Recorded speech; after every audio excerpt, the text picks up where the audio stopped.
Night Dwellers. Welcome back to the Night Realm. Tonight, I have a tale from the old frontier, from the wild Wyoming territory in 1883. A time when the land was vast and unforgiving, when neighbors were miles away and help was even further. This is a story about Constance Pritchett, a rancher's wife, a mother of three, a woman trying to hold herself together, let alone her family, after a devastating loss.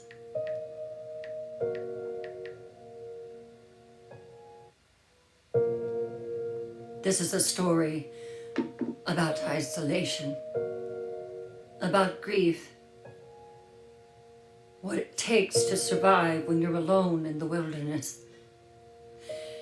This is a story about 2 nights that change everything. 2 nights when the darkness felt different, when the wind carried strange sounds, when something went terribly wrong. So settle in, night dwellers. Lock your doors, check your windows, and let the story begin.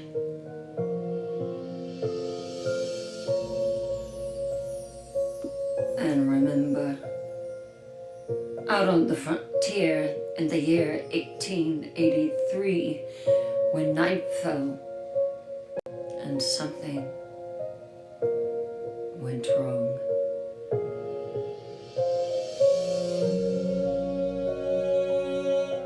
There was no one coming to help. I introduce the longest night.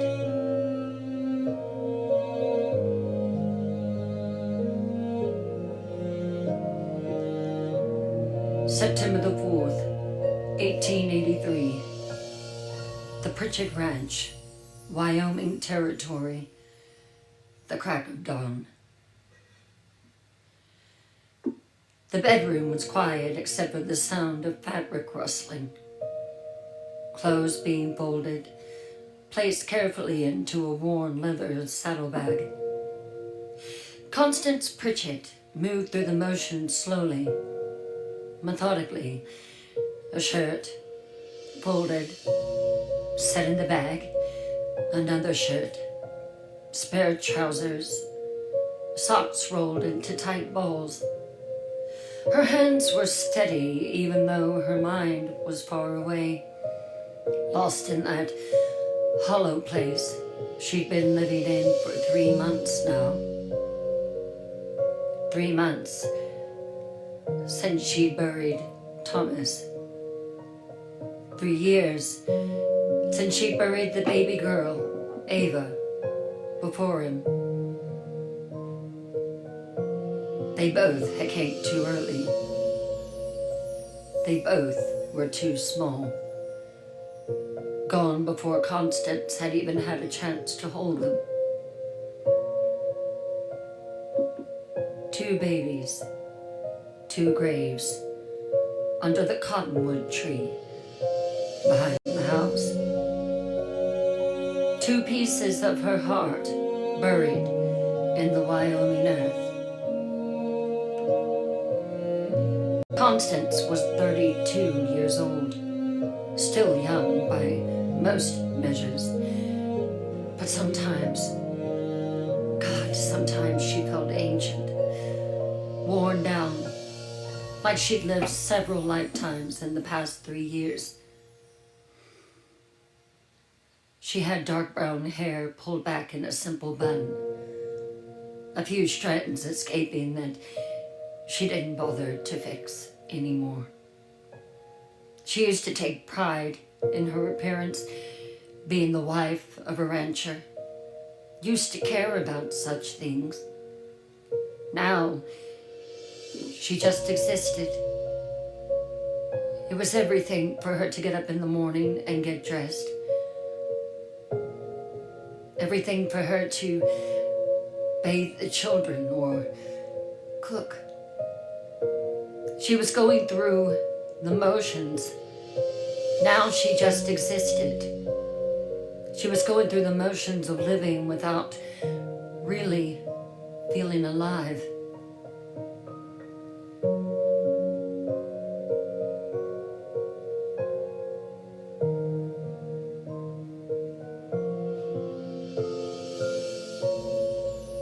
Her hazel green eyes that once flashed with fire and determination and joy, now those eyes were blank, distant, looking at something no one else could see. Grief had a way of doing that, taking you somewhere else entirely while your body kept performing its daily task. Constance Pritchard had been beautiful once, still was, if you look past the sorrow carved into her features, high cheekbones, strong jawline, the kind of face that belonged to the frontier, capable, resilient, made to endure. But grief had carved things away, had taken away her joy, and replaced it with the deepest sorrow.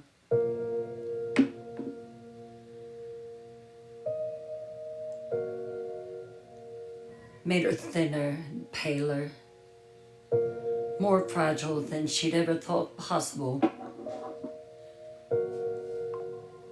The first loss was hard enough. 3 years ago had devastated her. A baby girl, born at 7 months. She lived only minutes, long enough for Gabriel and Constance to see her tiny, perfect face, long enough to name her Ava, not long enough for anything else. She barely survived that grief, had spent months in a dark fog. Gabriel had been patient with her. The children, Dwight and Katie, had tried so hard to help Mom. And eventually, slowly, she came back to herself. Not the same, never the same, but functional, alive.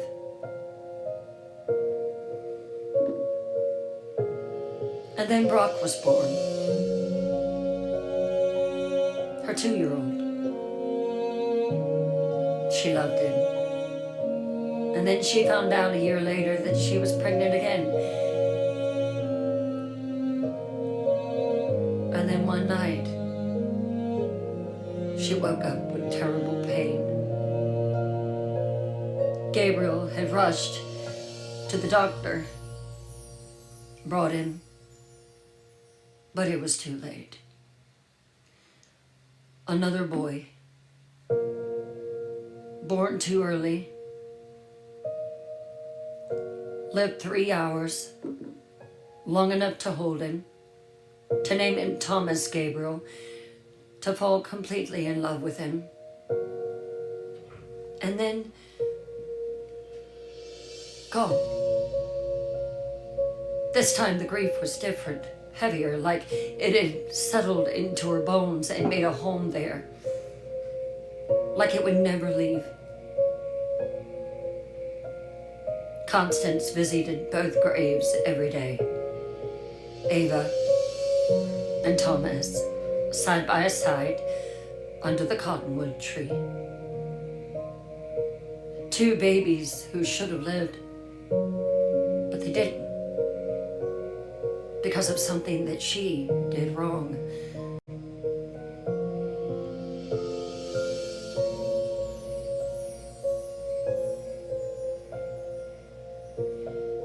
Gabriel Pritchett stood by the window, watching his wife pack his things, watching her move through the room like a ghost, inhabiting a body that no longer felt like home. He was a big man, 6'2", broad shoulders built from a lifetime of ranch work, powerful hands scarred and calloused from ropes and tools and cattle, dark hair starting to gray at the temples. But Constance felt that was very distinguished. He was only 40, but the frontier aged you fast. He had a thick mustache, hard features weathered by sun and wind and brutal Wyoming winters. He was the kind of face that you trust, solid, dependable, strong.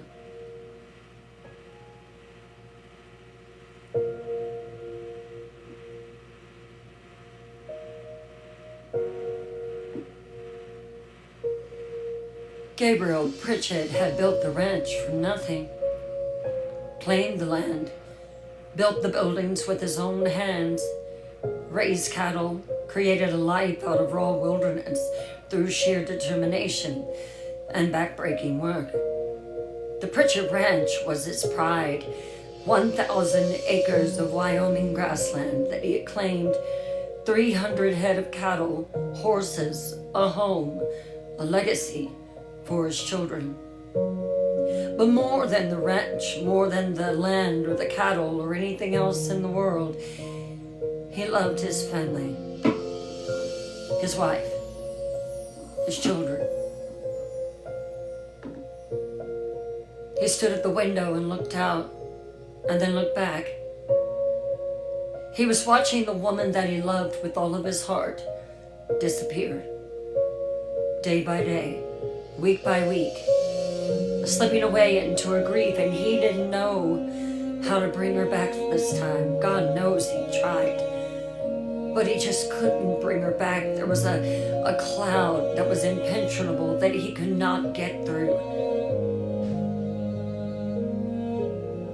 The first loss had been hard when they lost their daughter, but they survived it together.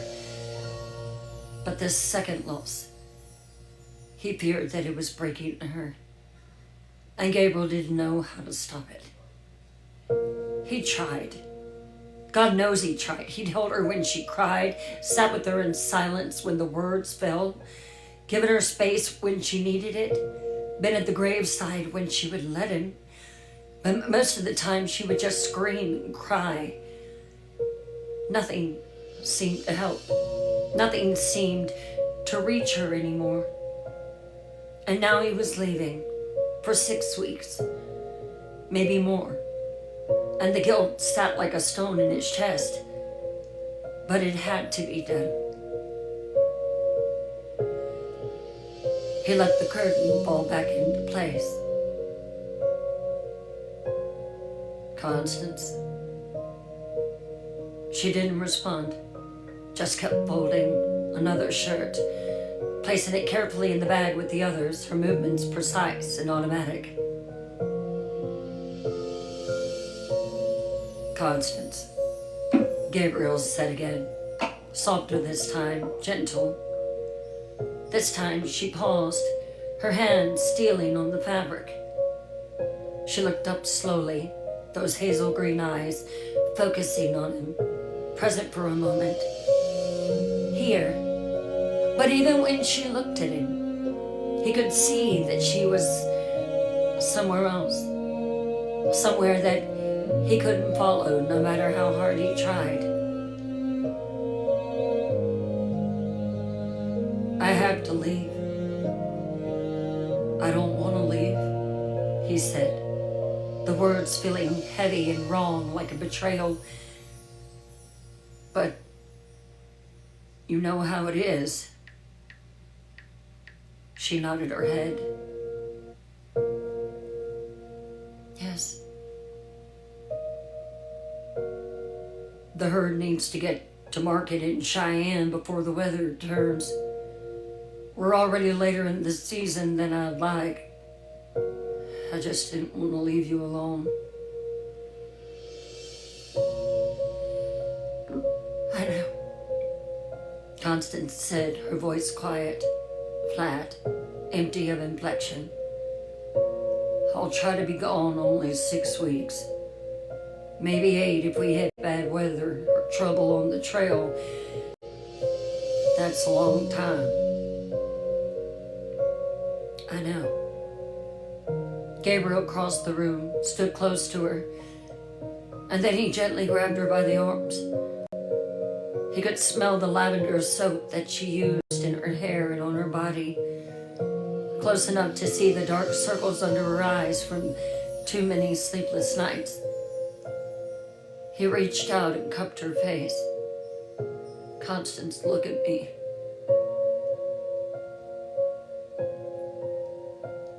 She slowly lifted her eyes and looked at him. There was always tears brimming on the surface. He touched her shoulder gently, carefully, like she might break if he pressed too hard. She didn't pull away, but she didn't lean into him either. She just stood there. He wrapped his arms around her. She did not return the hug. She did not react at all. He pulled away, feeling the sadness.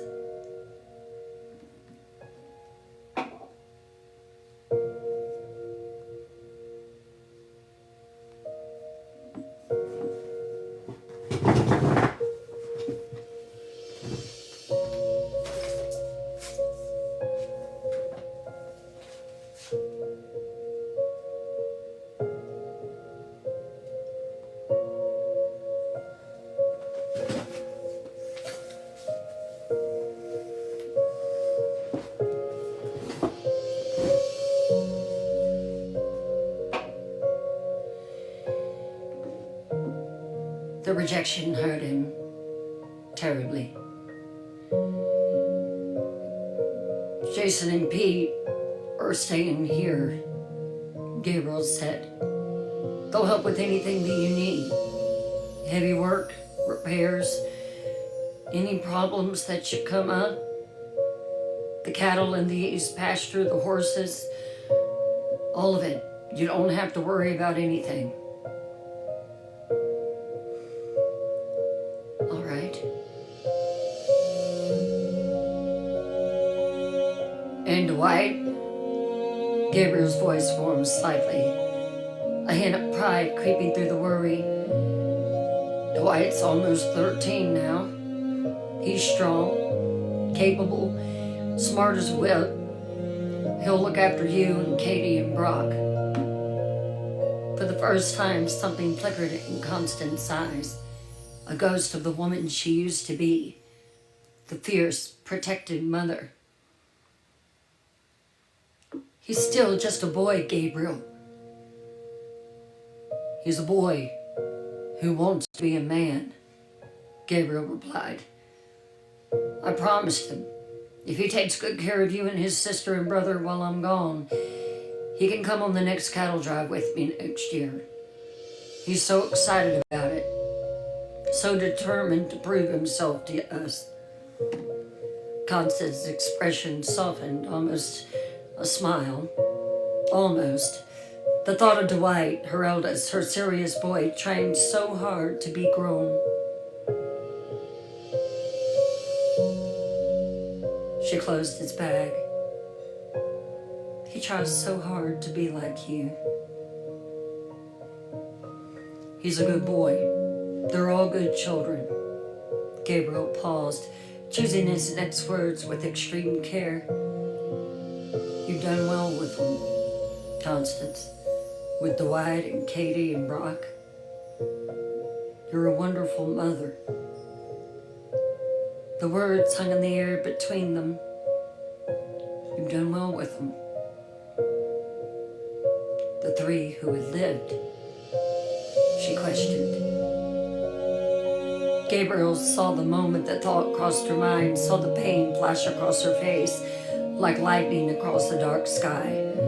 Saw her withdraw again, back into that hollow, unreachable place. Her eyes filled with tears that didn't fall, just sat there, making her eyes bright and wounded. Go ahead and say it, Gabriel. We're both thinking it. Constance, what about the two who didn't live? Gabriel, was I a good mother to them? Did I fail them? Constance. Gabriel's voice broke. I'm sorry. I didn't mean... You should finish getting ready, she said quietly, turning back to the saddleback, her hand shaking slightly now. You need to get on out of here. The crew will be waiting. Gabriel stood there, helpless. A man who could break wild horses and drive cattle across hundreds of miles and build a ranch from raw wilderness. But he could not reach his own wife. He couldn't fix what was broken inside of her. He went to her again. Constance, look at me. I don't want to leave you, he said. Raw honesty, vulnerability he rarely showed. Not like this, not when you're... That steel came into her voice. I'm fine, Constance said, still not looking at him, still folding, still going through the motions. You're not fine. You haven't been fine.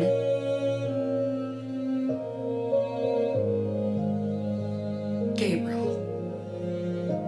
She finally looked at him and met his eyes, and he saw it there, the depth of her pain, the ocean of grief that she was drowning in. Please, just go do what you need to do. The ranch needs this. We need the money, and I understand that. We'll be fine here. We'll be fine. The lie they both desperately needed to believe at that moment. Gabriel was quiet for a long moment, just looking at her. What else could he say to her? Just looking at her, his wife of 14 years, the woman he'd fallen in love with when she was 18 and fierce and full of dreams. She'd come west with her family, settlers looking for a new life.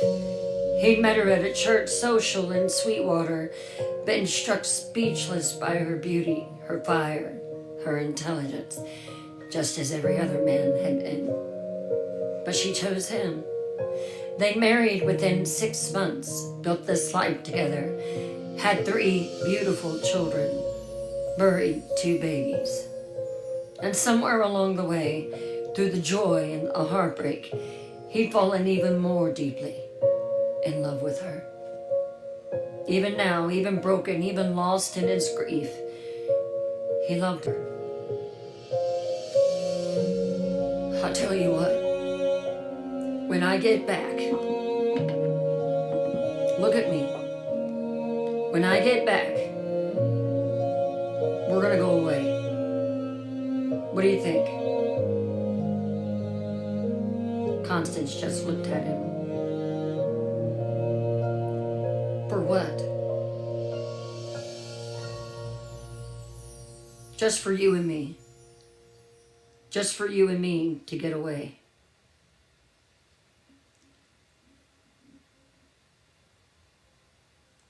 Does that sound good?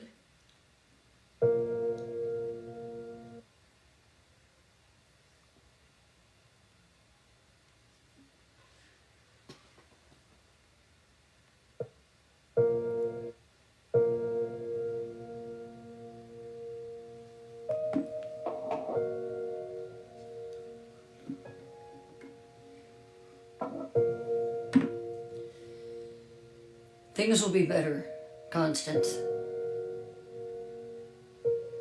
I promise. The money from this drive, we can hire more help.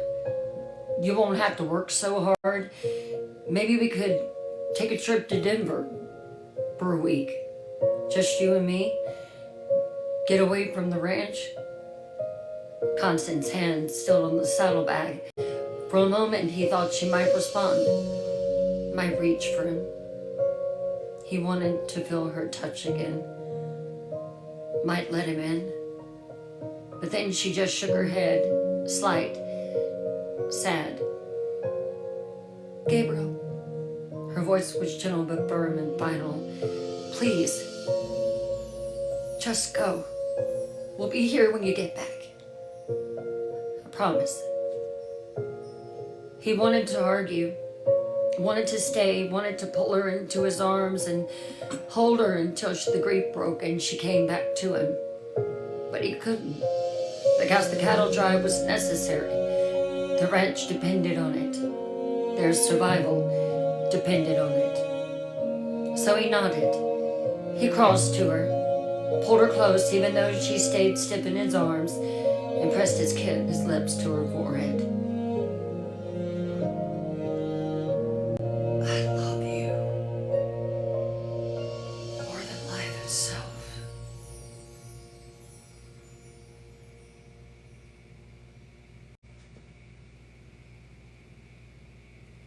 More than anything in this world. You know that, right?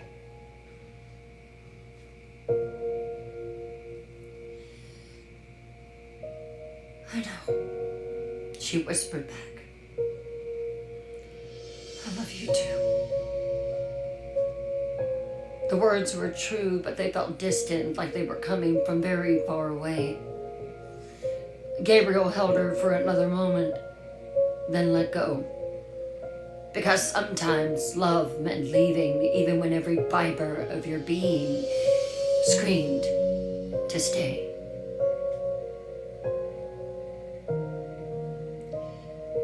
Downstairs in the kitchen, Katie Pritchett stood on a wooden stool at the cast iron stove. She was 8 years old, their only daughter, the middle child. She had dark brown hair just like Constance, the exact same rich color, and her mother's, falling in waves past her shoulders. She braided it herself yesterday morning, but it was coming loose now, strands escaping, wild and untamed, like the girl herself. She had those hazel green eyes, just like Mama's, watching the eggs in the skillet with fierce concentration. She had a pretty face, with a stubborn set to her jaw, high cheekbones like her mother, a mouth that was quick to smile when Mama wasn't so sad, when things felt normal. Everyone called Katie feisty, spirited, full of fire, the kind of child who didn't back down from anything or anyone, who spoke her mind, who wasn't afraid of hard work or getting dirty or standing up for herself.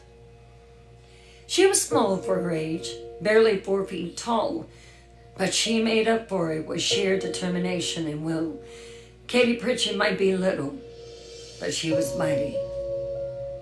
Right now she was scrambling eggs in the big cast iron skillet, the way Mama had taught her months ago, when Mama could still teach things, when Mama could still function. When Mama taught her how to do it because her belly was too big and she wasn't able to pick things up at Daddy's orders. Katie was concentrating hard, the wooden spoon moving through the eggs, making sure that they didn't burn, making sure that they turned out right. Not because she loved cooking, she didn't. She actually hated it. She'd rather be outside, riding one of the horses, exploring, climbing trees, being wild. But Mama was sad, had been sad for so long now, ever since baby Thomas had died, ever since they buried him next to Ava under the cottonwood tree. And if Katie could help, if she could cook and clean and do chores and be good and get a doll like her daddy had promised he would do on the cattle drive once he reached town, maybe Mama would smile again. Maybe Mama would come back to them. Dwight Pritchett sat at the rough wooden kitchen table, watching his little sister, ready to jump up if the stool wobbled, ready to catch her if she started to fall. He was 12 years old, about to turn 13. He was a man, according to him. His birthday would be the next week, and he'd been counting down the days for months. September the 11th, the day that he would finally be a teenager, the day he'd be one step closer to being a man. Dwight was tall for his age, already 5'6", growing into his father's height, all long limbs and big hands and feet, still gangly, still awkward, but filling out, getting stronger every day from ranch work.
Hang tight with me.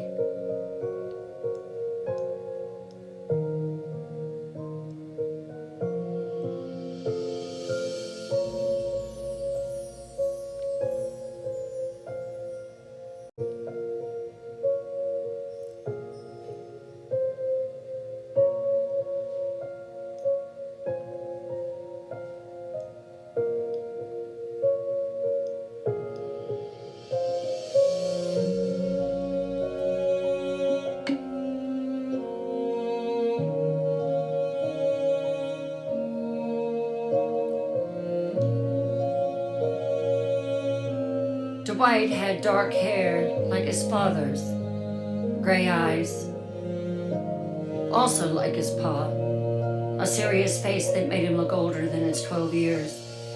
He rarely smiled anymore, not since Mama got so sad. He was the man of the house. That's what Papa had told him last night, after supper. While Pa was gone on the cattle drive, Dwight was in charge, responsible for Mama, for his sister, Katie, for baby Brock, for everything. It was a heavy weight for a 12-year-old boy to carry, but Dwight bore it with fierce, determined pride. Because Pa had promised, if he did well while he was gone, if he took care of his family and provided and proved himself capable and responsible, he could go on the next cattle drive. He wanted that more than anything in the world. Dwight had been dreaming about that for months, years really, riding with the men, sleeping under the stars, driving cattle across hundreds of miles of open country, facing down storms and river crossings and rustlers, and being a real cowboy, being like Pa. But first, he had to do this. He had to prove himself, take care of his family, keep them safe, show Pa that he was ready. And he would. He wouldn't let Pa down. He wouldn't let his family down, no matter what. Katie, watch the heat on those eggs, Dwight said, trying to sound authoritative, like Pa would sound, deep and firm and in charge. 8-year-old Katie shot him a look over her shoulder, eyes flashing with irritation, that stubborn Pritchett fire. I am watching them, Dwight. I know how to cook eggs. I'm just saying, they'll burn if you're not careful. That heat's too high. I said I'm watching them. Stop bossing me. You're not the boss of me. I'm not bossing you. I'm helping you. Well, I don't need help. I can do it myself. Dwight sighed. Katie was stubborn. Always had been. She didn't like being told what to do, especially by her big brother, especially when she thought she knew better. They were alike in that way, both stubborn, both fierce, both Pritchetts, through and through. From the parlor came the sound of crying, high-pitched, insistent, building from a whimper to a wail.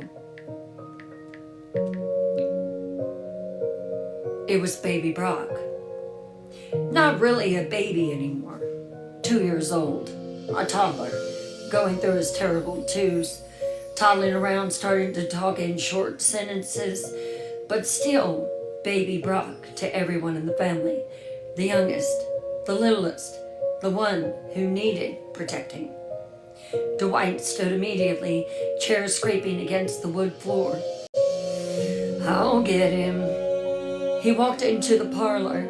The morning light was just starting to come through the windows, soft, golden, making the dust motes dance in the air. Brock stood in his crib, gripping the wooden rails with his chubby little hands, face red and scrunched up, crying with the full body commitment that only toddlers can manage, like it was the end of the world. Hey, buddy, Dwight said gently, reaching in and scooping him up. You're okay. Just hungry, huh? Breakfast is almost ready. And then he whispered, if Katie hasn't burned him. I heard that! Brock immediately stopped crying, hiccuped, rubbed his face against Dwight's shoulder, transferring a little bit of nose stuff, his little body relaxing, calmed by his big brother's presence. And then Dwight started to tickle him and he laughed.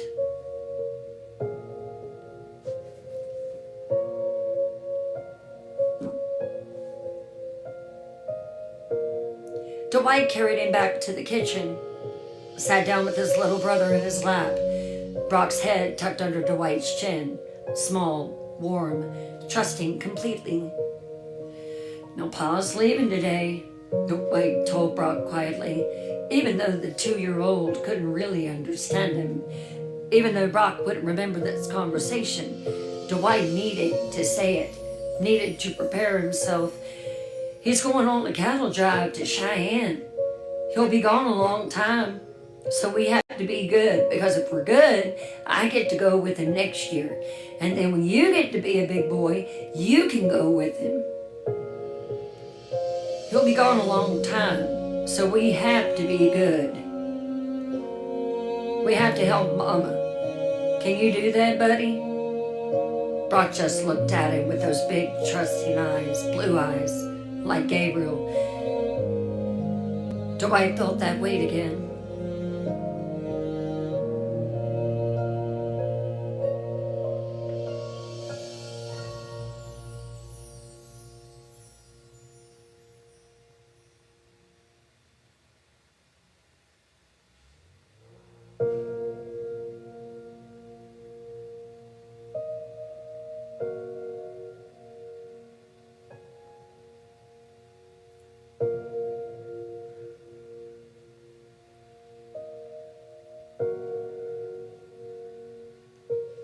the responsibility setting on his shoulders like a physical thing, heavy, important, almost crushing.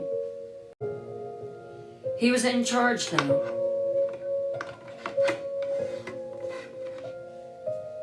He had to keep them all safe.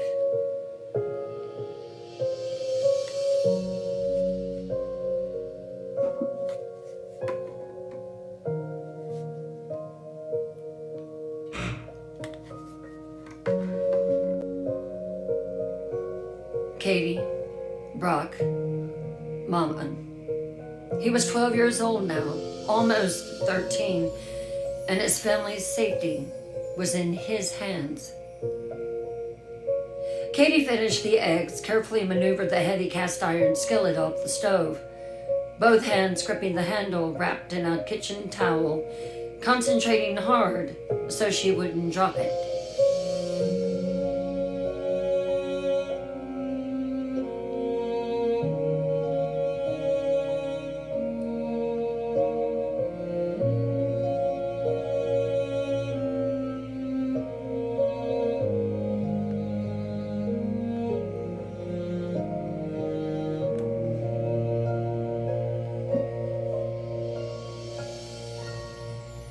She brought it to the table, started scooping portions onto the 4 tin plates already set out for her. One for her, one for Dwight, one for Brock, even though his would need to be cut up small, and one for Mama, even though Mama barely ate anymore. Pa would eat with the crew before they left, before the long drive to Cheyenne. "Where's Mama?" Katie asked, her voice small, worried. "Upstairs with Pa, I reckon, helping him pack." Katie's face fell slightly, her pretty features crumbling, trying to stay brave, but the fear showing through. "Pa's really leaving today, isn't he?" "Yeah, this morning, here in just a little bit." "How long's he gonna be gone?" 6 weeks. He said maybe 8 if the weather turns bad." Katie was quiet for a moment, carefully scooping eggs, her small hands steady but her face troubled. "That's a really long time," she said finally, so quietly Dwight almost didn't hear her. "I know, but we'll be okay. We'll take care of each other." "Is Mama ever gonna be happy again?" The question hung in the air, heavy and true, terrible in its simplicity. Mama was already sad, had been sad every single day since baby Thomas died 3 months ago, since they buried him next to his baby sister who died before Katie was old enough to remember. 2 little graves under the cottonwood tree, 2 babies who should have lived, should have grown up with him, should have been part of their family. Katie knew about them. Her daddy told her stories about her baby sister, had been there when Thomas was born and died, had watched Mama disappear into grief both times. And she was scared. Dwight could see it in her eyes. 8 years old and scared that Mama might not come back this time from wherever she was, that the sadness might swallow her whole. "We're gonna take care of her," Dwight said firmly, putting conviction in his voice even though he felt the same fear. "You and me, we're gonna help with everything she needs, do all the chores, make things easier for her, make her happy." Katie nodded slowly, that stubborn determination settling over her features, her jaw setting, as usual.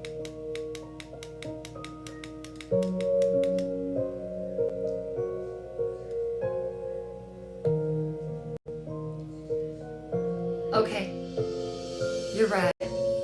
We're gonna take care of Mama and Brock, and we're gonna be okay. We'll be so good," Dwight agreed. Both of them making promises they desperately hoped that they could keep. At that moment, there were footsteps on the stairs, heavy boots on wood, the sound distinct, unmistakable. Pa, coming down. Lighter footsteps followed, slower, quieter. Mama was behind him. Dwight straightened in his chair, tried to look responsible, capable, like a man. Katie stopped fussing with the eggs and stood very still, both of them suddenly tense. Gabriel entered the kitchen first, saddlebag slung over his broad shoulder, his worn Stetson hat in his hand, dressed for the trail in sturdy denim pants and a heavy work shirt, his gun belt strapped around his waist, boots dusty but solid. Ready to leave, ready to ride out into the world and be gone for weeks.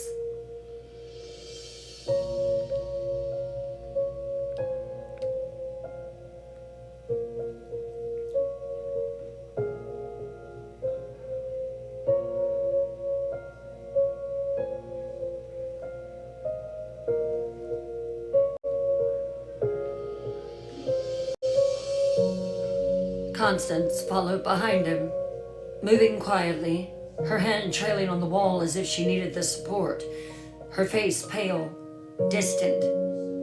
The children looked up, Brock from Dwight's lap, Katie from her place by the stove, Dwight trying to sit taller, trying to look grown for his pa.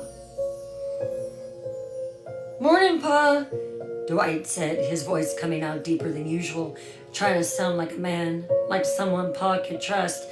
Katie looked at him. "Why are you talking like that?" Gabriel chuckled.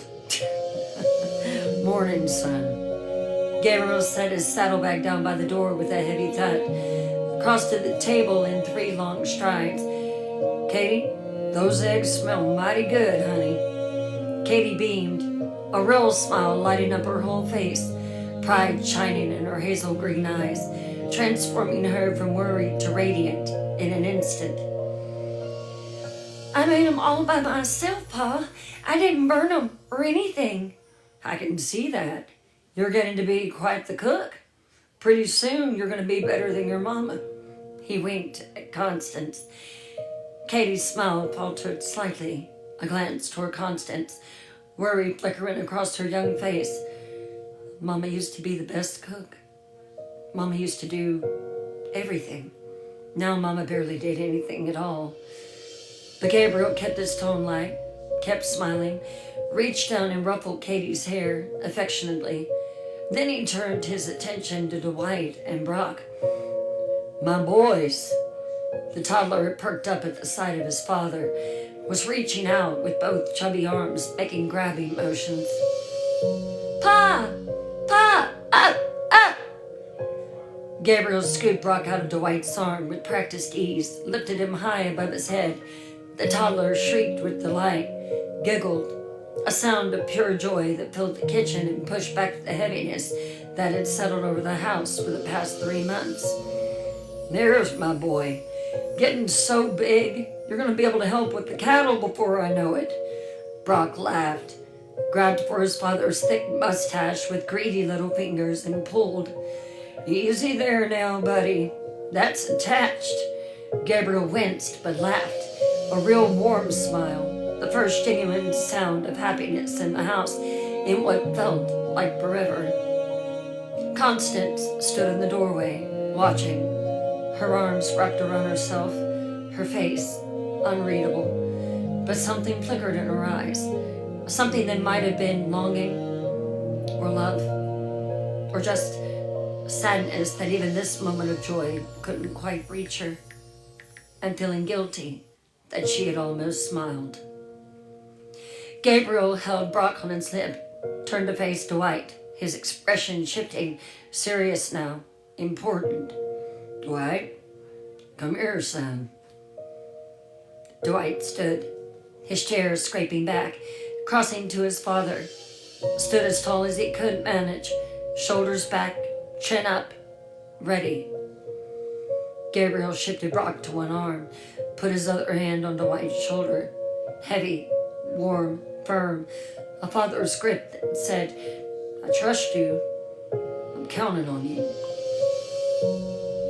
You're the man of the house while I'm gone, Dwight. You understand what that means? Yes, sir, I understand. Dwight's voice was steady and sure. You take care of your mother, your sister, your brother, whatever they need. Whatever your mother asked you to do, you do it without complaint, without hesitation. You hear me, boy? I hear you, Pa. I promise. I'll take care of him. Jason and Pete are in the bunkhouse if there's real trouble here, which I don't think there will be. Big problems you can't handle on your own if it should come up. If a horse goes lame, a fence breaks that needs 2 men, anything dangerous, you go get 'em. Don't try to be a hero, Dwight. Yes, sir. But the day-to-day running of the household, now, that's on you, son. You're almost 13. Almost a man. Almost a man. So proud. Those words, those simple words, made Dwight want to cry and shout with joy at the same time. Pa was proud of him. Pa trusted him. I don't know what's going on with my Wi-Fi tonight. It is just acting completely weird. All of it. Let me go out of it and go back in.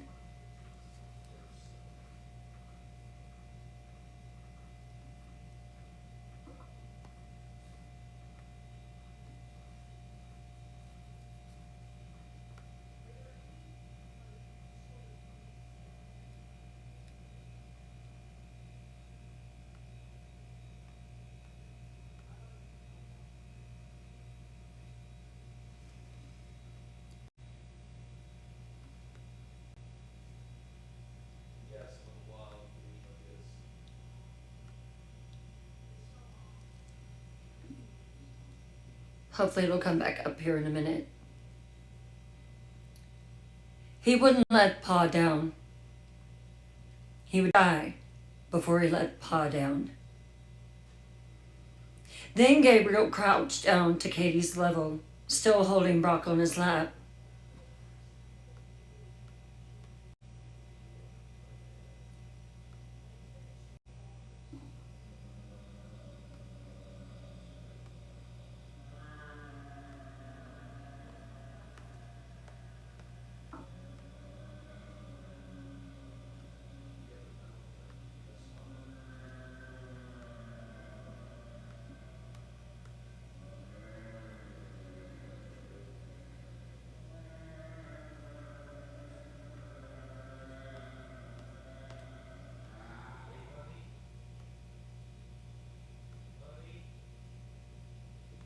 I don't know.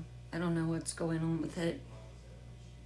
It's acting very, very weird. Like I've got no Wi-Fi at all out here or anything. Hold on just a second. Are you What? still, has your light, Have I what? can you, he's asking if you can like, Go to data because it's the Wi-Fi is out. yeah, are you still live? Or Oh, the Wi-Fi's out. It's out. Okay, got it. Okay. Let me see if I can just turn it off. Are you still on your live? Yes, Okay. that's okay. Let's try this. Yeah, it's definitely showing being offline. Okie dokie. Let me just try this then. Bear with me, having technical difficulties. Apparently our Wi-Fi is completely out. But that's okay. We will figure this out. Let me just turn this Wi-Fi completely off. Thank goodness for 4G, 5G network. Okay.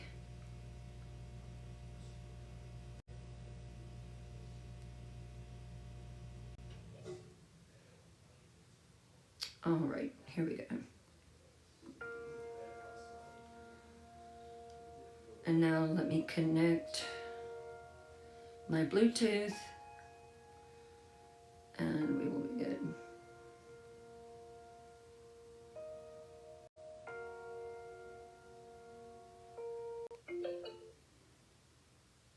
There we go.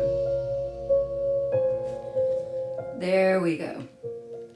I was like, what in the world is going on tonight? Because my pictures stopped. Everything stopped. Now I know why. Okay. All right, we are back in it to win it. Ready? My goodness.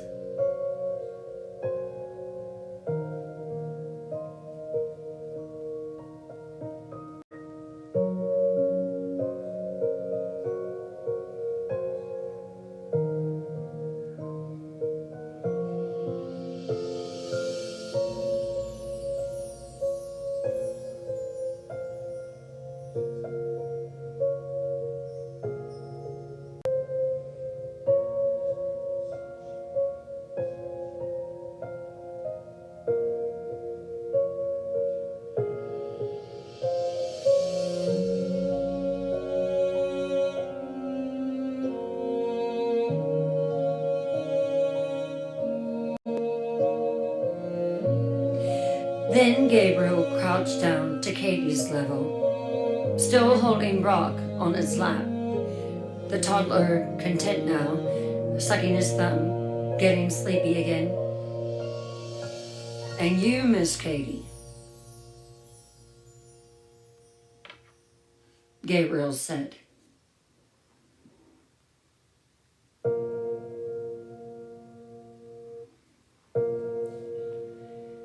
What am I going to do with you? Katie grinned, that feisty, impish spark dancing in her hazel green eyes, some of her natural spirit returning despite her worry. You're gonna miss me terribly, Pa. You'll probably think about me every single day. Gabriel laughed, deep and genuine, pulled her into a one-armed hug and squeezed her tight. You're absolutely right about that, Katie girl. I'll miss you every day, every hour. You're my sunshine. You know that? Katie's smile wavered, her eyes getting shiny with tears.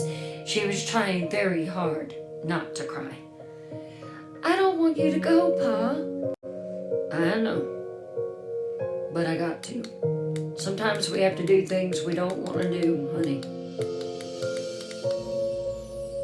Gabriel's expression softened, became tender. He cupped her tiny face in his large, calloused hand. I don't want to go either, but I have to. The ranch depends on this cattle drive. We need the money to survive the winter, to buy supplies, to keep going. You understand that, right? Katie nodded, even though she didn't really understand. Not fully, she was only 8. But she understood that Pa had to go, that it was important.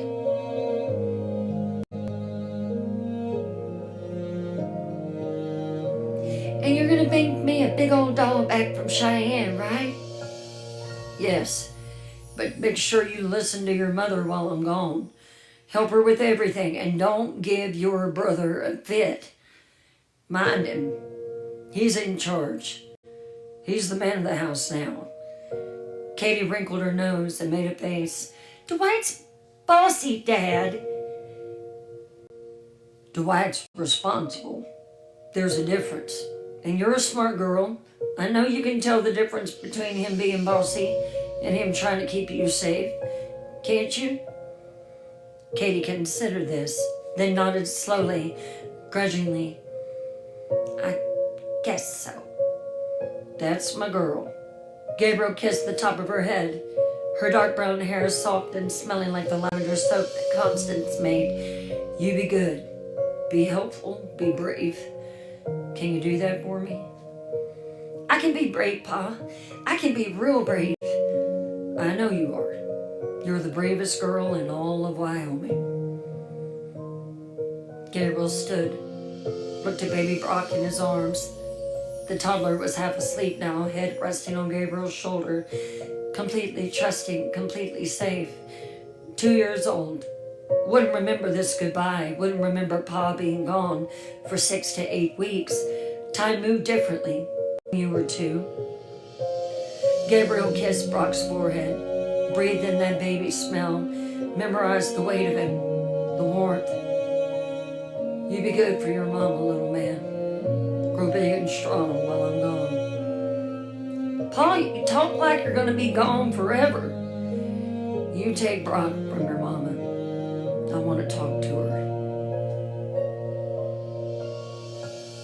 Brock murmured something unintelligible as Dwight took him, and finally it was Constance. Gabriel crossed to his wife and grabbed her hand.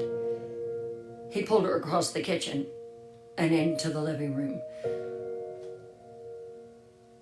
The dark circles under her eyes from too many sleepless nights, the hollows in her cheeks from barely eating, the way her dress hung loose on her frame because she'd lost so much weight, the distant look in those beautiful hazel eyes. His wife, his partner, the mother of his children, his lover, the woman that he had built his whole life with. You're probably not going to like what I'm about to do, but I'm doing it.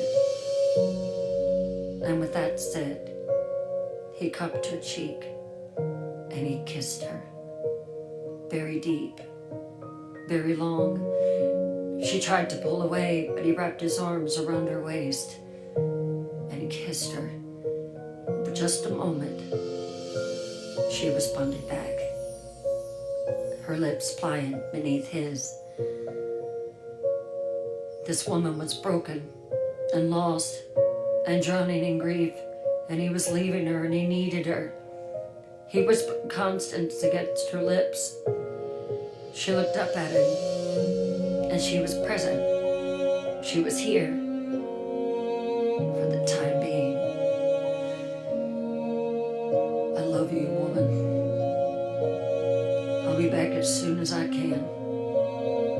I promise you, I'll be back. Constance whispered, be safe on the trail. I will. I promise.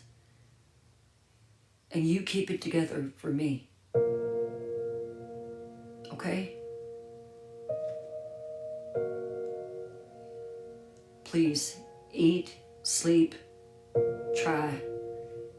The children need you. I need you.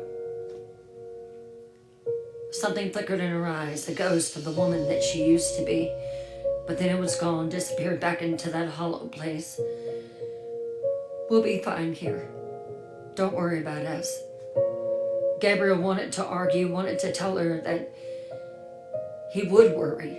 He would worry constantly about her, would worry every single day, every single moment that he was gone.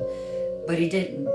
He just leaned in, kissed her again, and lingered, breathing her in.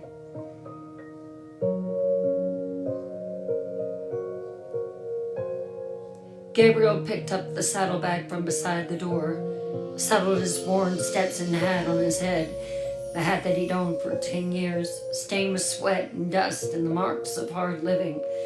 He looked at his family one last time, his wife, his 3 children, everything he loved in the world, everything that mattered. Dwight stood tall, trying to be strong, trying to be the man Pa needed him to be. Katie's eyes were shiny with unshed tears. She was smiling, being brave, being a sunshine girl. Brock slept in Constance's arms, peaceful, innocent, unaware. And Constance, his Constance, he smiled at her. Gabriel turned and walked out the door, out onto the porch, out into the early morning Wyoming dawn, and left his family behind. Let's take a quick intermission. When we come back, we will continue The Longest Night. Thank you for sticking it out with me and all the Wi-Fi issues. I will be right back.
So apparently, the Wi-Fi is completely out, and so that is the reason that everything was shutting down on me, because I was wondering what in the world is going on. So thank goodness that we actually do have internet.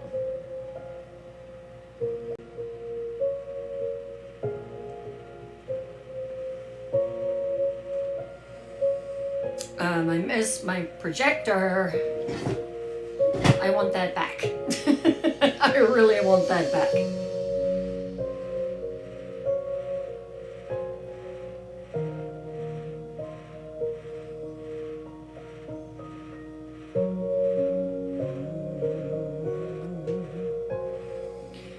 Thank you all for everyone being here. She might have ate the Wi-Fi cord, that's true.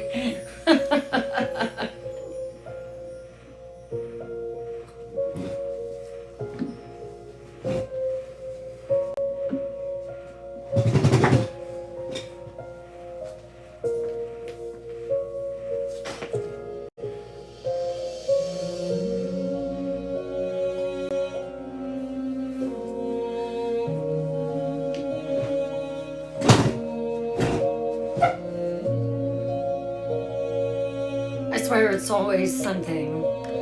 Wi-Fi, we need a different kind of Wi-Fi.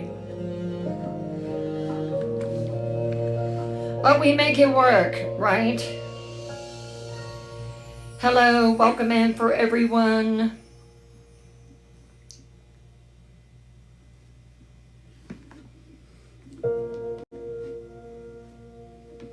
Thank you for all the presents. Thank you for...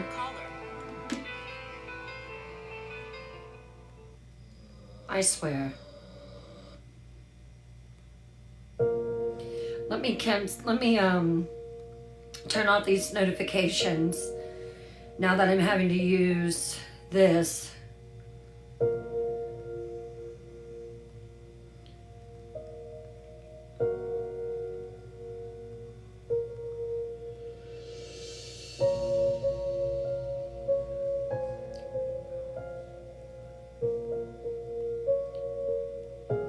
There we go.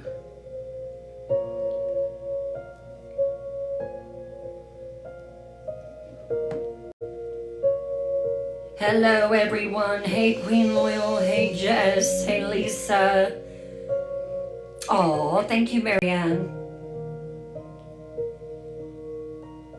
We always make it work somehow, Palm.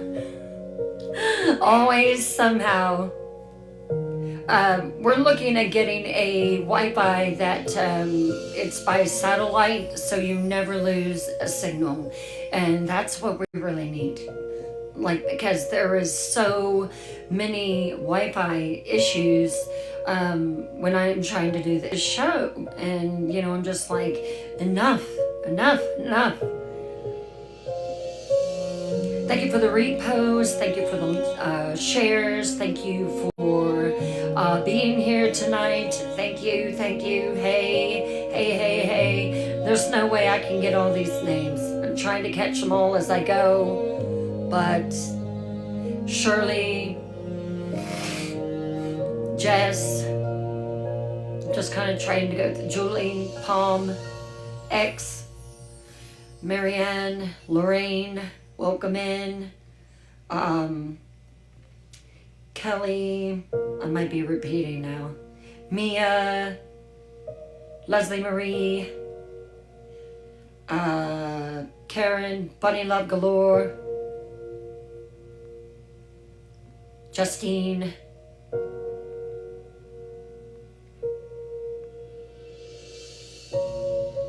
Pink,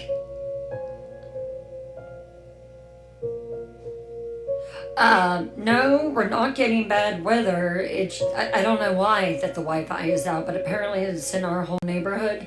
We have a Ring doorbell, And the great thing about it is we're able to communicate with everyone in the neighborhood and neighboring neighborhoods. Did I say neighborhood enough? But anyway, they're able to communicate with us, and so they're telling us that Spectrum is completely out. So, yeah. Shirley, if I miss you, it's not intentional. Who's that girl? God is lovely. Angela. Yes, I write books. I'm writing this one even as we speak.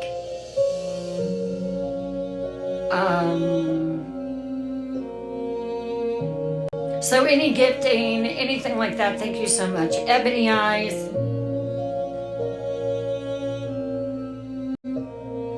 Thank you. Thank you for the follow, Ruby. Thank you. Hey, John.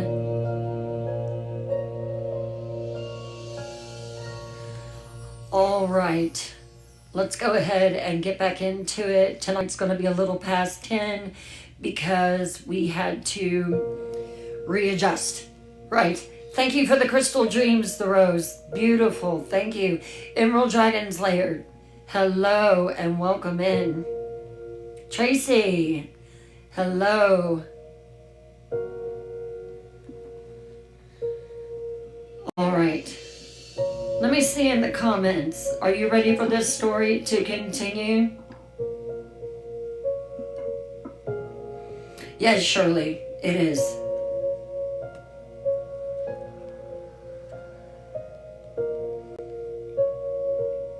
Yep.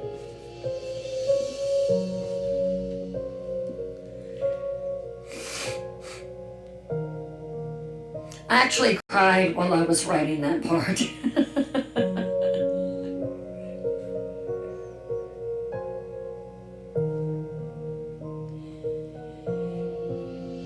Gabriel mounted his paint stallion in the yard.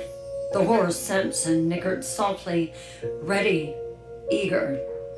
A beautiful animal, strong.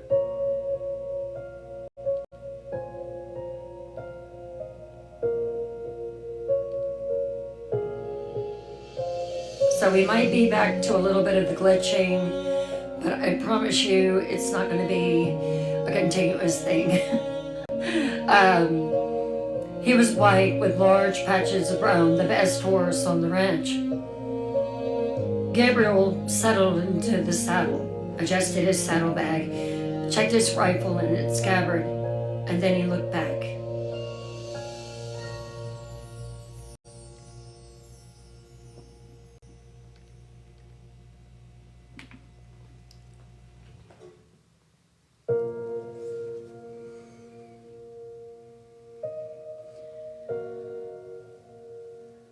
Constance stood in the open doorway, backlit by the lamp still burning in the kitchen, holding Brock, the toddler asleep against her shoulder. Just standing there, watching him, her face in shadow, unreadable. Gabriel raised his hand, a final wave, a final goodbye. Constance didn't wave back, just stood there, still, silent. Gabriel turned Samson toward the east, toward where his crew and the herd waited, toward Cheyenne, toward 6 weeks away from home, and rode away into the golden morning light. An hour after Gabriel rode away, Constance stood on the small rise behind the house, under the cottonwood trees, at the graves.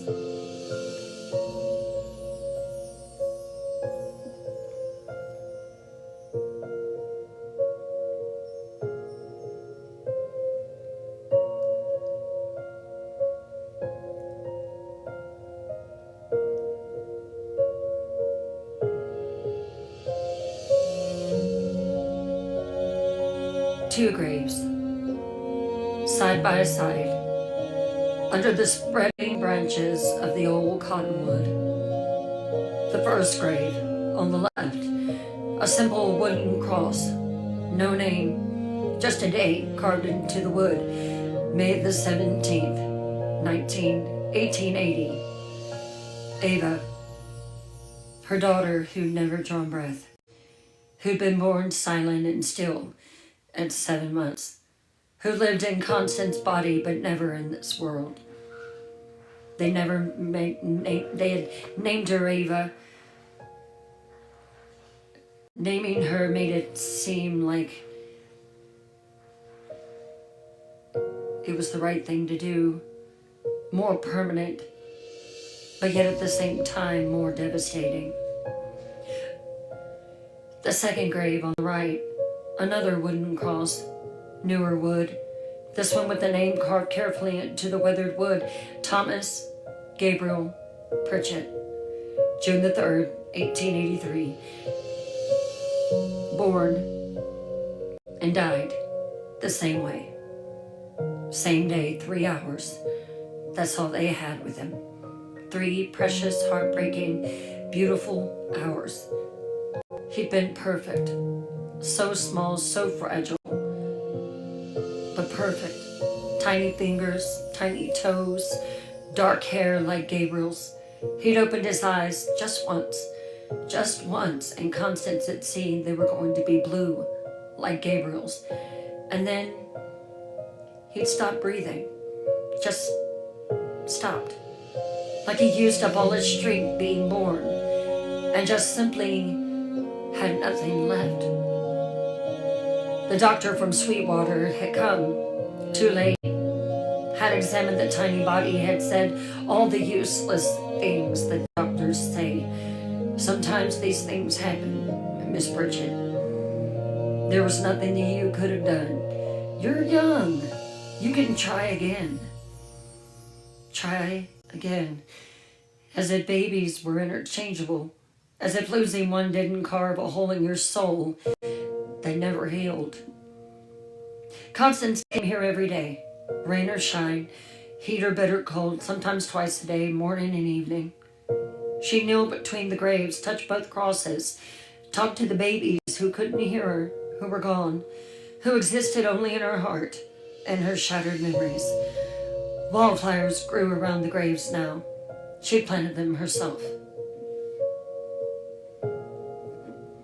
Blue columbine, Indian paintbrush, yarrow,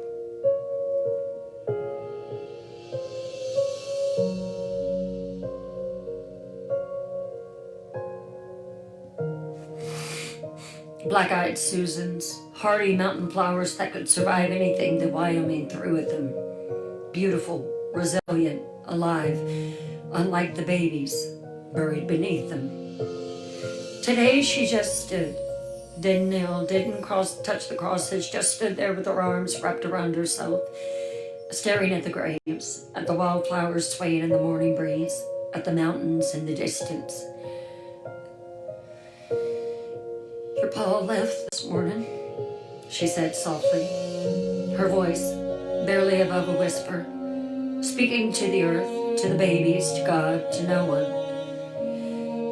He's gone to Cheyenne with the herd. He'll be away 6 weeks, maybe longer. The wind blew across the prairie, the plains, rustling the cottonwood leaves overhead, making them whisper and sigh, the only sound for miles and miles. I'm alone now, with Dwight and Katie and Brock. They're trying so hard to help me. They're trying so hard, trying to make me happy again. Her voice broke, tears starting to fall. But I can't be happy. Not without you. Not with you not here. Not with you gone.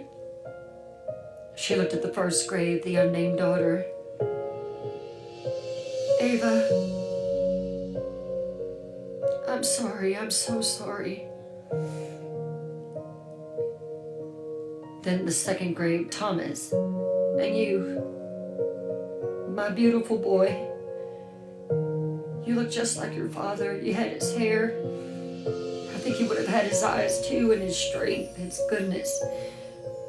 The tears flowed freely now, hot and endless. She didn't try to stop them, didn't wipe them away, just let them fall, let the grief pour out of her in waves. I miss you both so much. Every day, every moment. I look at Brock and I see you, Thomas.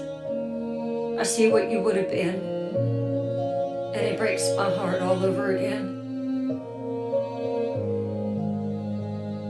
I try to be strong for them, you know, for Dwight and Katie and Brock. They need me. I know they need me, but I'm so tired. I'm so tired of pretending, so tired of hurting. She sank to her knees between the graves, one hand on each cross, gripping the wood like it was the only thing keeping her anchored to the earth. I don't know how to live with this, she whispered. I don't know how to keep going when you're not here, when you'll never be here. The wind picked up, stronger now, the cottonwood branches creaking overhead, the wildflowers bending low. And Constance knelt there between the graves of her two dead children, crying, grieving, alone. She stayed there for a long time until her knees ached from the hard ground, until the sun climbed higher and the morning grew warm, until she had no more tears left to cry. Finally, she heard footsteps behind her, small, hesitant, trying to be quiet. Mama? Katie's voice, soft, careful, scared. Constance wiped her eyes quickly with her apron, stood, her legs shaking, turned. Katie stood there, 20 feet away, dark brown hair loose now, falling around her shoulders, hazel green eyes wide with worry. She'd seen Mama crying, knew what that meant. I'm sorry, Mama. I didn't mean to bother you, I just... Katie's voice wavered. Are you okay? Constance forced a smile. It felt wrong on her face, brittle, broken, but she tried.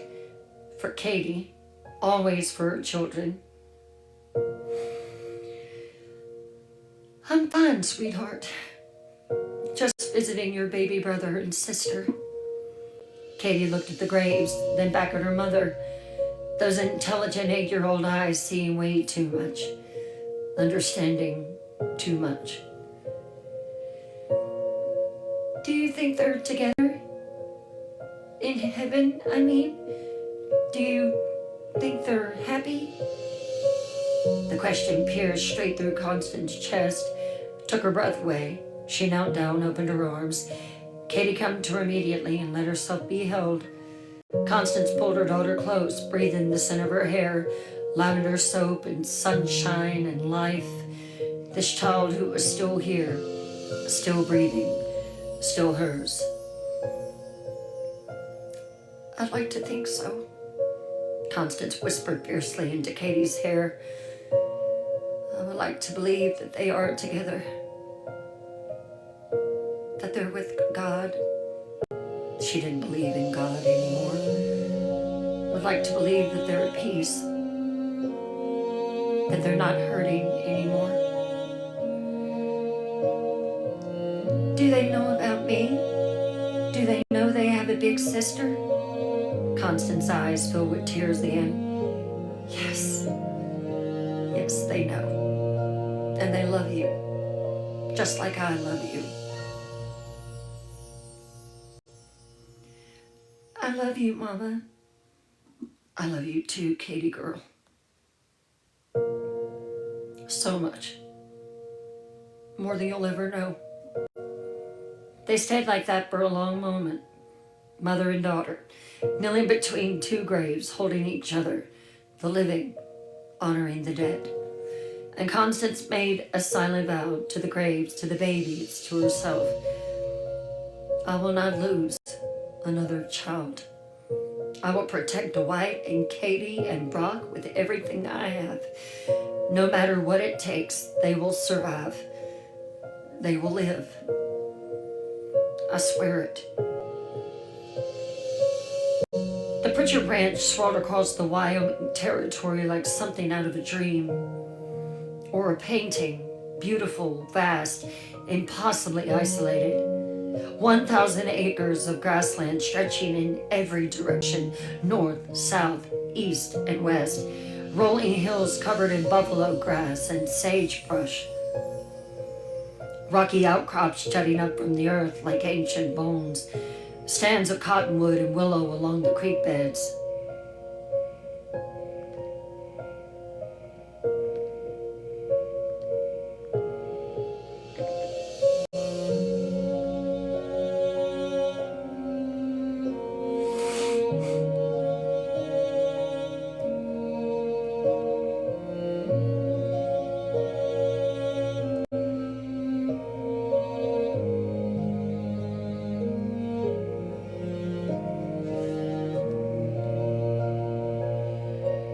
The Wind River Range rose in the distance, blue and hazy with altitude. Snow-capped peaks, even in September. Magic, majestic, eternal. Indifferent to the small human struggles playing out in the valley below. A creek, Cold Creek, they called it, ran through the eastern section of the property, fed by snowmelt from those distant mountains, cold and clear year-round, lined with cottonwood trees that turn gold in the fall. Most of the cattle were gone now, driven to market with Gabriel and his crew. 250 head, the main herd, the money, the survival. But 50 head remained, the breeding stock. Cows and calves scattered across the pastures, the foundation for next year's herd, the future. The ranch building sat in a small valley, some sheltered from the worst of the winter, winds that screamed down from the mountains, some protection from the brutal weather that could kill you if you weren't prepared. The house had 2 stories. It was a wood frame construction, painted white once, but the paint was peeling now. It had to be painted every year, weathered by the sun and wind in brutal Wyoming winters. A white porch wrapped around the front and one side, solid, sturdy, home. 4 rooms were downstairs, the parlor, the kitchen, the dining room, the living room. 3 bedrooms upstairs, an attic, a root cellar underneath where they stored potatoes and turnips and preserves for the winter. It was not fancy, not elegant, but warm, safe, and built to last. The barn was 30 yards from the house, big enough for 8 horses and stalls, equipment storage, hayloft, tack room, red paint fading to rust and bare wood in places. The double doors hung slightly crooked on their hinges. Gabriel kept meaning to fix them, but never seemed to find the time. The bunkhouse was small and plain, where the ranch hands slept when they weren't on the trail. 2 narrow cots, a wood stove, a table, not much else. Men who worked cattle didn't need luxury. They didn't expect comfort. The well in the yard between the house and barn was stone-lined, 20 feet deep, fed by an underground spring that never ran dry, even in the worst droughts. Gabriel had dug it himself 2 years ago. It was back-breaking work, days of digging through rock and clay, but worth it. Water was life out here. The difference between survival and death. The best water for miles, cold, clean, and pure. Everyone drank from that well. The family, the ranch hands, the horses, everything depended on it. Beyond the buildings was nothing, just open country, Miles and miles of grassland and hills and endless sky. Beautiful, free, empty, isolated. The nearest neighbor was the Morrison Ranch, 5 miles due east across open prairie. An older couple, Dutch and Sarah Morrison. They'd been ranching in Wyoming territory since before it was civilized. Good people, hardy, the kind of neighbors you could count on in a crisis. They were going to need them. But 5 miles was a long way, especially on foot, especially for a woman with 3 small children, especially if something went wrong and you needed help. Now, the nearest town was Sweetwater. It was 20 miles south, a full day's ride on horseback, longer in a wagon with children, much longer if the weather turned bad. Sweetwater had everything a frontier town needed: a general store run by the Hoffmans, a saloon, a blacksmith, a doctor, old Dr. Brennan, who'd been practicing medicine since the Civil War and had seen everything, a sheriff, a small church, a one-room schoolhouse, civilization, help, safety. But it might as well have been 1,000 miles away. 20 miles. No telegraph lines out here yet. No telephone. No railroad. No way to call for help if something went wrong.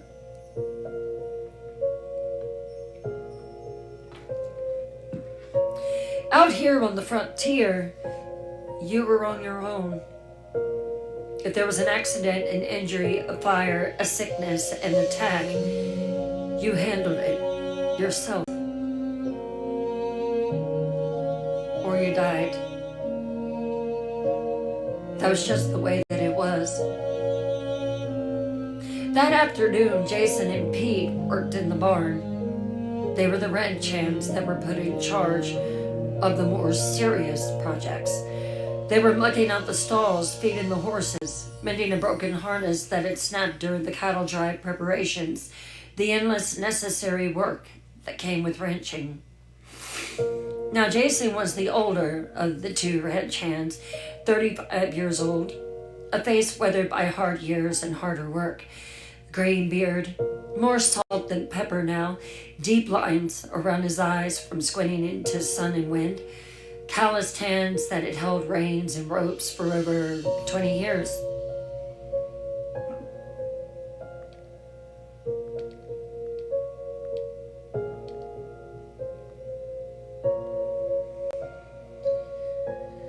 He had quiet eyes that noticed everything, but said little.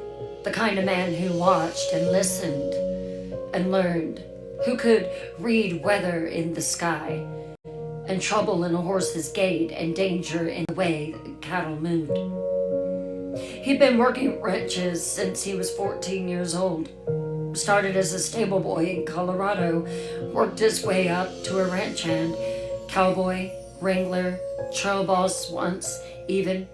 He knew cattle, knew horses, knew the land, and how to survive out here when the land turned against you. He was quiet, he was steady, he was reliable. He was the kind of man that you wanted watching your back when things went bad. The kind of man that Gabriel Pritchett trusted completely to take care of his family. Gabriel had hired him 3 years ago. Jason had been drifting, moving from ranch to ranch, looking for steady work, a place to settle for a while, maybe a place to stay. The Pritchett Ranch had turned out to be exactly that. Good work, fair pay, a decent boss who treated his men right. Jason had stayed, and he would stay at that ranch as long as Gabriel Pritchett would have him. Pete was younger. He was 23 years old, tall and lanky like a colt that hadn't quite grown into legs yet, all arms and long limbs and enthusiasm.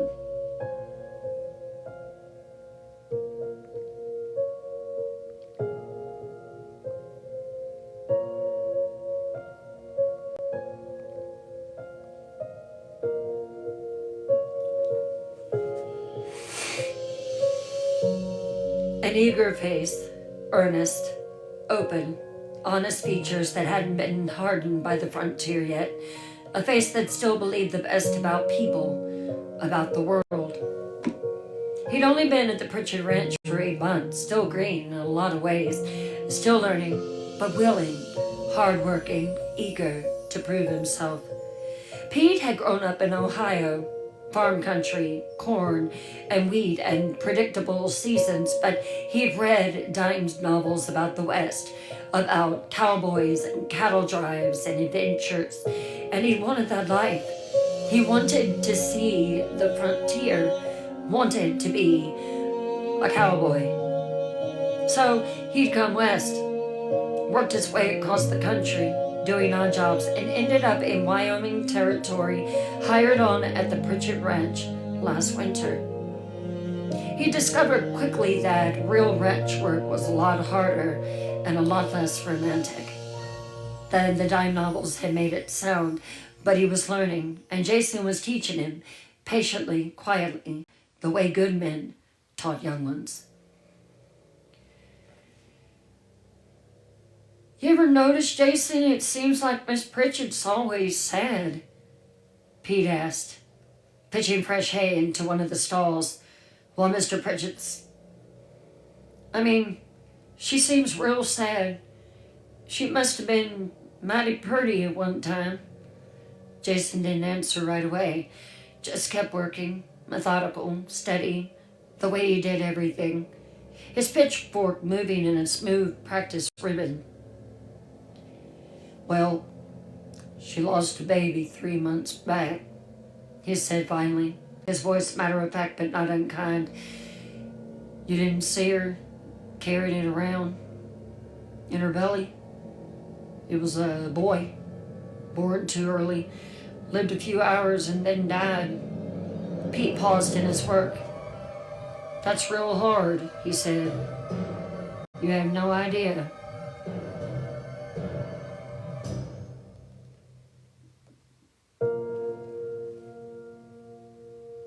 My ma lost 4 of them. She was never the same.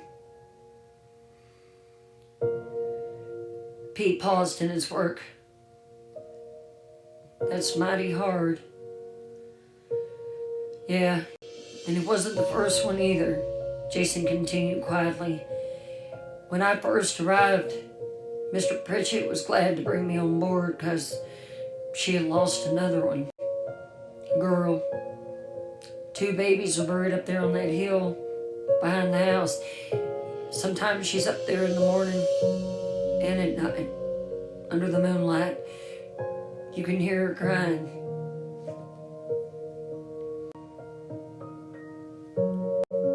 Pete was quiet for a long moment, processing that information, the weight of it. Jesus, 2 babies, no wonder she's... He trailed off. He didn't know how to finish that sentence. Think very carefully before you bring a woman out here. That kind of loss changes a woman, Pete, Jason said. Changes anyone. Some people never come back from it. They just break and stay broken. You think she'll come back, get better? Jason shrugged, pitched another forkful of hay. Don't know. Hope so. For those kids' sake, if nothing else, they need their mama. Pete nodded slowly, went back to his work, but his face was troubled now and worried. Well, we're going to help Dwight out, but we'll tell his daddy that he did a lot of it. He said, we'll make sure that nothing goes wrong with the Pritchards while he's away. That's our job, Pete. Pete nodded his head. That's the job, Jason agreed. Later that afternoon, Jason walked to the well to draw water for the evening. The well sat in the center of the yard, midway between the house and the barn, stone-lined, a wooden frame structure over the top with a rope and bucket hanging ready.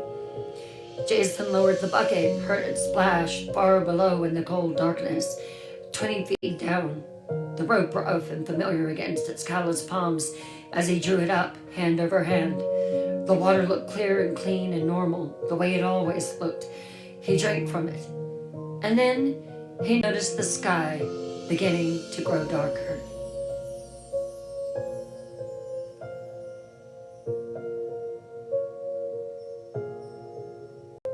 As the sun began to sink toward the mountains, Constance called everyone to supper.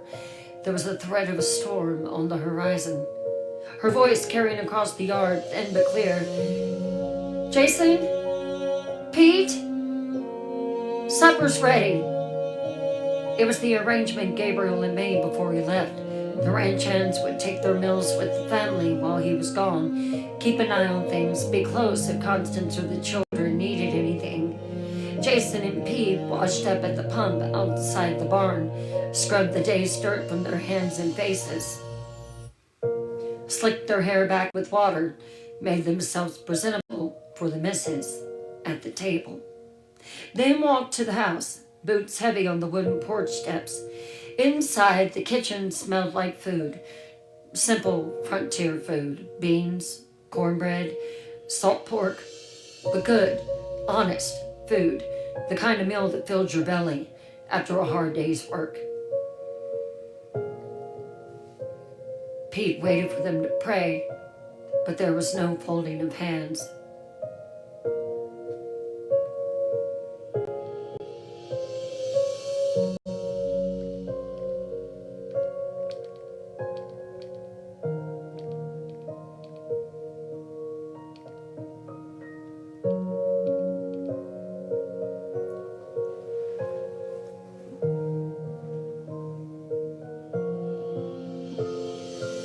The table was set, 6 places, Constance at one end, the children on one side, Dwight, Katie, Brock in a high chair, Jason and Pete on the other side, and Gabriel's chair at the head of the table sat empty, conspicuously empty, a space that shouldn't be vacant, but was. Everyone felt it. That absence, like a missing tooth you couldn't help but probe with your tongue. They ate in near silence, just the sounds of the forks on tin plates, Brock babbling to himself, the occasional request to pass the cornbread. Constance barely touched her food, just pushed beans around her plate, took small bites when the children were watching, trying to set an example, even though she had no appetite. She hadn't had a real appetite in months. "The beans are real good, Miss Pritchett," Pete said, trying to fill the uncomfortable silence, trying to be polite. "Oh, thank you, Pete. Katie helped make them." Katie smiled, small but proud. More silence, eating, the empty chair looming. Jason glanced toward the window. The light was fading fast. The sky had changed even more. Clouds building in the west, dark, heavy, moving fast. "Storm coming," he said, simple observation, a statement of fact. Constance looked up, followed its gaze to the window, the darkening sky visible through the lace curtains. "How bad do you think it's going to be?" Jason studied the sky, reading it the way some men read books, years of experience telling him things. "Bad, I'd say. Those clouds are moving quick, heavy. We'll get thunder and lightning for sure, maybe some hail." Constance nodded, not worried exactly. Storms came through Wyoming regularly. You learn to live with them, respect them, prepare for them. "We'll batten them all down, get the animals secured for you." After supper, Constance gave the children their chores. "Dwight, check the barn, make sure the horses are settled. Close and latch all the doors and the windows. We don't want them spooked by the lightning." "Yes, Mama." "Katie, help me bring in some extra firewood. If this storm lasts all night, we want enough wood to keep the stove burning." "Yes, Mama." "And Brock," she looked at her 2-year-old already getting sleepy, rubbing his eyes. You're going to bed early tonight, little man. Everyone moved to their task, preparing, the children working alongside the adults, learning, doing their part. This was frontier life. Everyone contributed, even the smallest, even the youngest. The storm hit just after sunset. One moment the sky was heavy and dark, but still, the next, there was wind.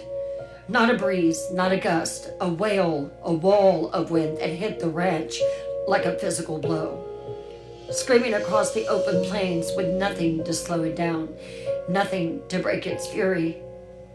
The windows rattled in their frames, the house groaned, the barn doors banged despite being latched, and then the rain came. Torrential, blinding, not falling so much as being driven sideways by the wind, hammering against the roof, against the walls so loud it drowned out everyone else.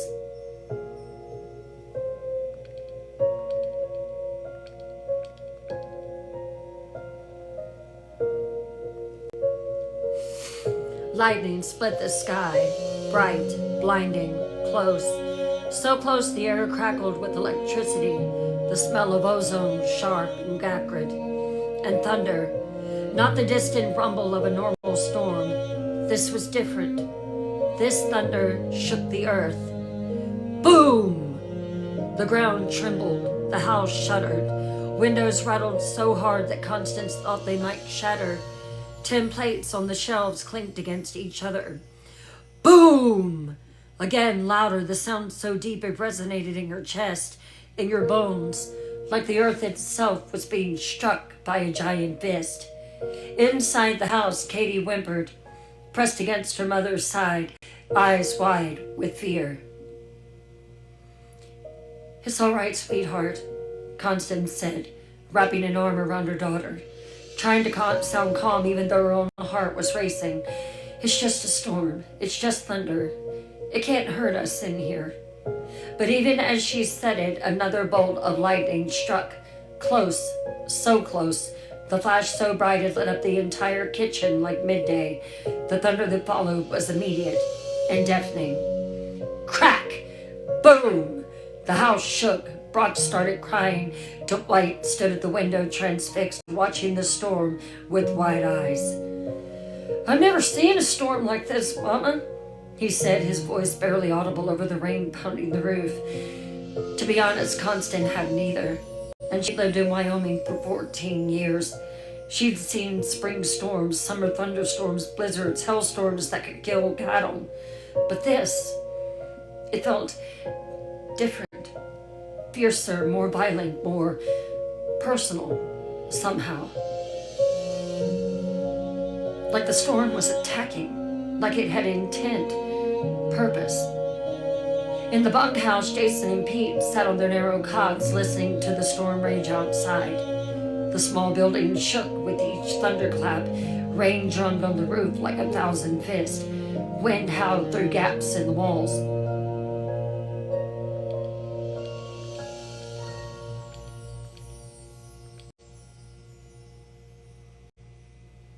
Lightning flashed. Thunder rolled. The earth trembled. Pete looked at Jason, the younger man's face easily troubled. "The storm seems odd, don't it?" Pete asked, choosing his words carefully. "I don't know. Seems different." Jason was quiet for a long moment, reading his Bible, listening, feeling. That instinct that came from years of reading weather, reading the land, reading signs. "Yeah," he said finally, quiet, serious. "It does." "How so?" Jason shook his head, trying to put words to the feeling, the wrongness. "I'm trying to read the good book right now, but the storm's too fierce. It's too focused, like it's got a target, like it's..." He paused, the words sounding crazy even in his own head, but he said it anyway. "Angry." Pete stared at him. "Angry? A storm can't be angry, it's just weather." "I know what I said," Jason replied, "and I know how it sounds. But I've seen a lot of storms in my time. This one feels wrong. Another massive thunderclap shook the bunkhouse. Both men flinched. The old lamp on the table between them flickered. Pete pulled his blanket tighter around his shoulders, even though it wasn't cold. You're spooking me, Jason. I'm spooking myself, Jason admitted. Let's just try to get some sleep. Storm will pass. They always do. But neither man slept.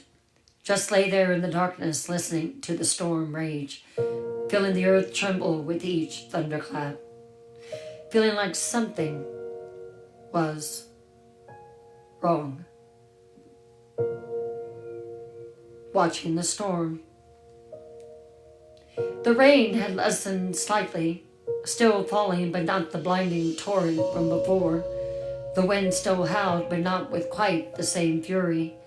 But the lightning continued, flash after flash, illuminating the prairie in stark white light, and the thunder, that terrible earth-shaking thunder that felt like the world was being torn apart.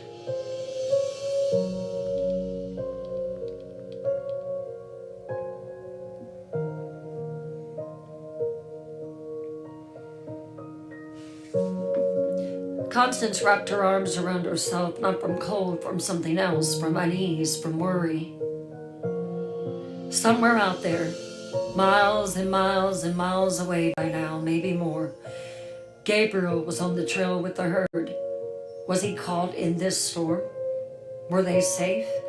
Had they found shelter? She closed her eyes and tried to pray. God, please keep Gabriel safe. Keep the crew safe, protect them from this storm, bring them home safely, please. But she hadn't been able to pray in 3 months. The words felt hollow and empty, like speaking into a void that didn't answer back. How many times had she prayed? How many times had she begged God for mercy for her son and daughter, for protection, for her babies to live? And what good had it done? God had laughed at her and took them away. 2 graves under the cottonwood tree, that's what her prayers had earned her. Constance opened her eyes, stared out at the storm, at the violent sky, at the darkness lit by lightning. She should go inside, should try to sleep. Morning would come whether she rested or not. The children would need her, the work would need doing. She took one last look at the prairie, at the storm, at the vast emptiness that surrounded them on all sides.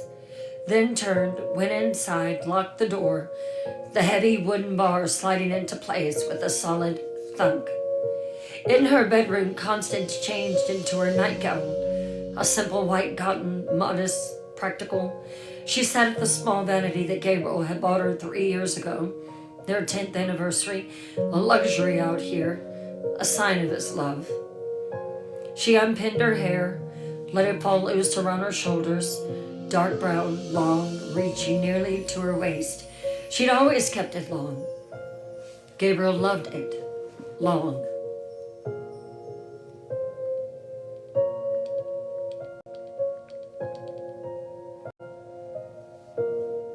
She began braiding it. The familiar routine, dividing the hair into 3 sections, weaving them together over and under, something to do with her hands, something that required no thought. Outside, the thunder rolled, the house shuddered, the windows rattled. Constance tied off the braid with the ribbon and set down the brush. She should pray, should kneel beside the bed like she'd done every night of her life since she was a child. Should pray for Gabriel's safety, for her children, for strength, for peace, but she couldn't. The words wouldn't come. The faith wouldn't come. Just bitterness, anger, rage at a God who'd taken her babies, who left her empty and broken and alone. What kind of God did that? What kind of God took innocent children, let them die in their mother's arms while she begged and pleaded for their lives? Constance stood, blew out the candle, climbed into the big bed, Katie had asked to sleep with her since the storm was raging, asleep, curled on her side, peaceful. Constance lay down, pulled the quilt up, stared at the ceiling she didn't see in the darkness.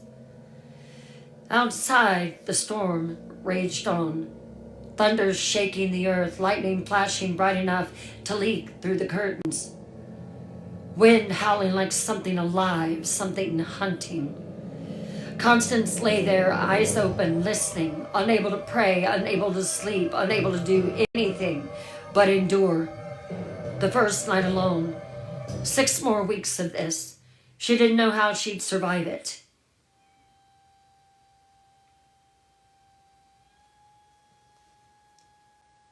High in the Wind River Mountains, the sacred burial ground. It was midnight. The storm raged here too, but different, wilder, more primal, like the mountains themselves were angry. Thunder echoed between the peaks. Lightning struck the high rocks. Rain fell in sheets. Wind screamed through the pines. And in a small clearing, the place the Shoshone called Broken Spirit Ground, a fire burned. Impossibly it burned, despite the rain, despite the wind, the flames dancing, crackling, throwing orange light across the clearing, across the disturbed earth, across the graves.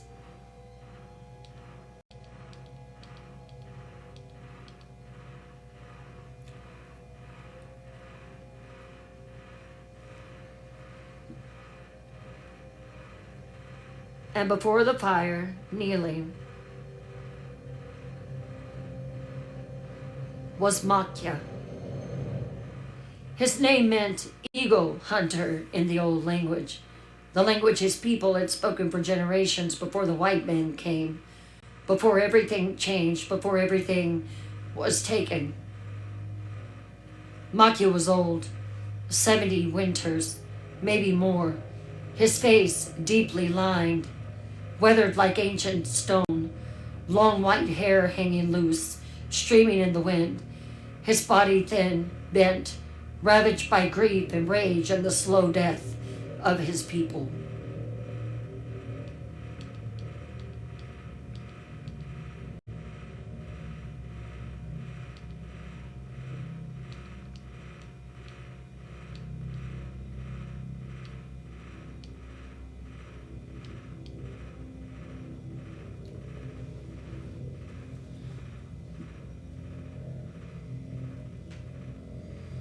He was a shaman, a medicine man, a keeper of the old ways, the old magic, the old power that flowed through the earth and the sky and the spaces between worlds. But more than that, he was a husband, a father, a man who had loved deeply and lost everything. His wife, Ayana, had died 6 months ago. Not from old age, not from sickness that came naturally, from the diseases the white men brought, from living in the squalid conditions they were forced into when the government took their lands, took their hunting grounds, took their way of life, packed them onto reservations like they were dogs, gave them spoiled meat and moldy flour, let them freeze in the winter and starve in the summer, watched them die, and called it civilization. Ayana had caught pneumonia, her lungs filling with fluid, drowning slowly, painfully, while Makya held her hand and used every medicine he knew, every prayer, every ritual. Nothing had worked. The white man's diseases were too strong, and the old magic, the sacred power, couldn't heal what the white men had broken. She died in his arms, 63 years old. Should have had another 10 winters at least. Should have grown old watching her grandchildren grow. Should have died peacefully surrounded by family. Instead, she drowned in her own lungs in a filthy government tent on land that wasn't theirs. Land that had been stolen, taken, destroyed. And Machia's rage had grown with every day since, fed by grief, by injustice, by the endless grinding horror of watching his people die while the white men prospered on stolen land that was theirs. This land, this sacred burial ground where he knelt now, had once belonged to his people, the Shoshone, for generations, for time beyond counting. Warriors were buried here, medicine men, chiefs, mothers, and children. The bones of ancestors rested in this earth. Their spirits walked here. The veil between worlds was thin here. And then the white man came, drove cattle across their graves, built fences, plowed fields, cut down sacred trees, desecrated everything. The Pritchard Ranch, built on stolen land, on his land, on sacred ground, on the bones of Machia's people. Gabriel Pritchard and men like him, taking what didn't belong to them, building their empires on indigenous graves, getting rich while the rightful owners died in squalor. And Machia, keeper of the old ways, was going to make them pay. He'd been preparing for weeks, gathering what he needed, learning the darkest rituals, the forgotten magic, the power that should never be called on because it came with a terrible price. But Machia didn't care about the price anymore. He was dying, his lungs sick like Anya's had been.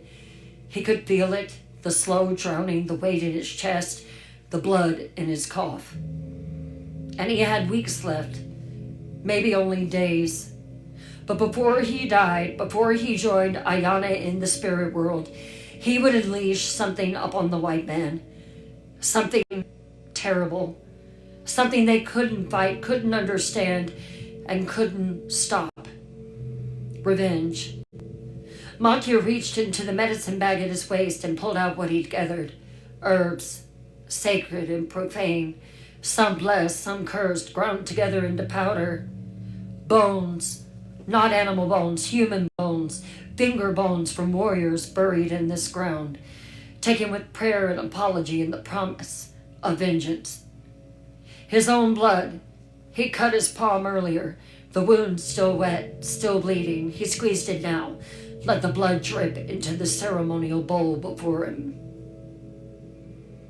He's mixed it all together in the bowl, the herbs, the ground bones, the blood, chanting as he worked, low, rhythmic, powerful.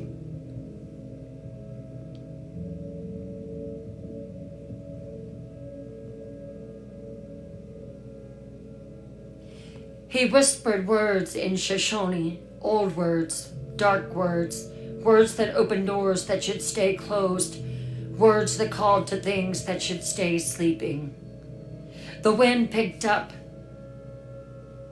screaming now. The fire roared higher, the lightning flashed, the thunder rolled, the flames turning strange colors, green, blue, and red. Lightning struck close, so close, the thunder immediate, deafening. The earth shook. And Machia poured the mixture onto the ground, into the graves, into the sacred soil where his ancestors rested. His voice rose, chanting, screaming, calling, commanding. Nama soku tahuna namu huanu. Spirits of my ancestors, warriors who died defending our land. Kawi tabo soku matu taha takawana taha tawiha taha. The white men have taken our land, killed our people, destroyed our way of life. Namu huanu iwanka tiwiwa soku mantu awanka. Rise and walk. Return to this world and take what is yours. What si namun toko namun katu namuni. I give you strength. I give you speed. I give you hunger. Kawi tabu takwat akwa, kawi tabu kami. Unalive the white men, feast on the white men. Namu, namu babo, namu, namu katu, namu, namu tokwana. You will be fast, you will be hungry, you will be death itself. The ground beneath them began to tremble, not from thunder, from something else, something beneath. The fire exploded upward, a column of flame 20 feet high, burning red, unnatural, and wrong. The earth split, cracks forming, running through the burial ground like lightning frozen in soil. The graves opening, breaking apart. Iwanka! Iwanka! Iwanka! Rise! Rise! Rise! And from deep beneath the ground, from the graves, came sounds. Scraping, clawing, movement. Hands pushing up through earth, breaking through, reaching for the surface, for the air, for the living world.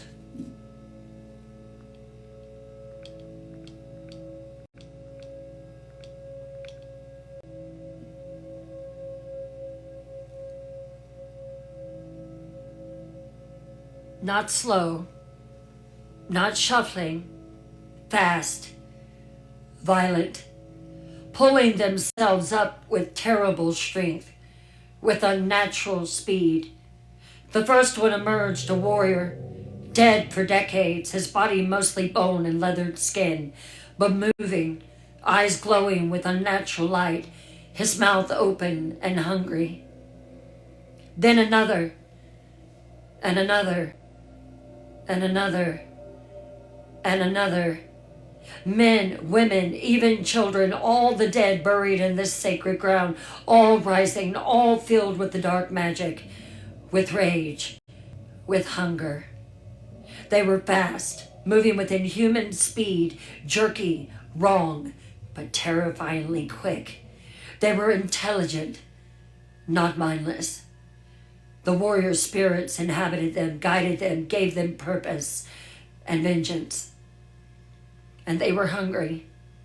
Hungry for flesh, hungry for blood, for the living, for the white man who'd stolen everything. Makia collapsed, spent, his body shaking, blood running from his nose, from his ears, the dark magic taking its price. But he smiled, even as he lay dying, even as the ritual killed him, because all around him the dead stood. Dozens of them, scores of them, all the warriors and spirits who had been waiting for this call, this chance, this justice. They looked down at him, at the shaman who called them back, who'd given them form, who'd given them purpose. And then, as one, they turned, facing down the mountain, toward the valley, toward the ranches, toward the white men's homes, toward destruction. For you, Ayana, Makia whispered, blood on his lips, death in his eyes. For our people, for our land. Let them all burn. He closed his eyes. He let death take him. His spirit joining Ayana's, joining his ancestors, and the dead began to move. Fast, silent, hunting, down the mountain, through the storm, through the darkness, toward the living. They could smell them. The longest night had begun.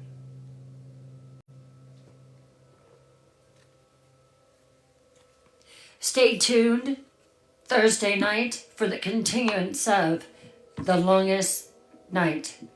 Thank you all so much for listening.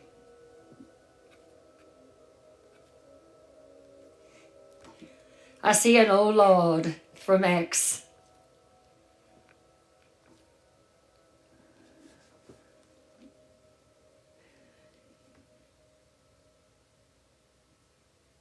Don't you just love the photos? The photos are absolutely amazing. They just really bring the story to life. You are most welcome. 8 o'clock p.m. Eastern. The story continues.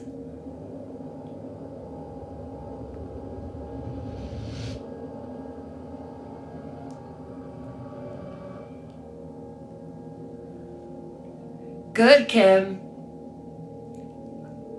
Good. Glad you enjoyed it. Hey, Ray-Bad. You'll just have to wait and see, X.